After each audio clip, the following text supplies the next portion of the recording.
LumaFusion App Review. So what is LumaFusion? So LumaFusion is a professional-grade video editor originally exclusive to iOS, but now also available on Android and Windows. It's a one-time purchase which is around $29.99 or around 1,650 on PH. Then it comes with powerful tools, making it a strong alternative to subscription-based editors like Premiere Rush or CapCut. So what makes it great is it has a desktop level and features in a mobile app. It also supports up to 6 video and audio tracks, multi-cam edits, keyframe effects, advanced color correction, ProRes and HDR exports.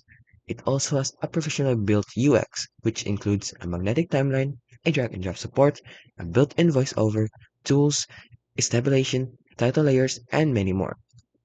It also is one-time payment, so as you can see, you don't need to subscribe or get a subscription. It's a buy once and then receive future updates. It is also highly rated by editors, although it comes with some complaints. Apparently, the interface has some complexity and it's very hard to learn. And the Android version is still catching up, and there are reports of crashes, lag, or on larger projects. It also contains some performance issues and slower innovation pace. So, in conclusion, LumaFusion remains the top mobile video editor, especially for iOS users who want power and portability without recurring fees.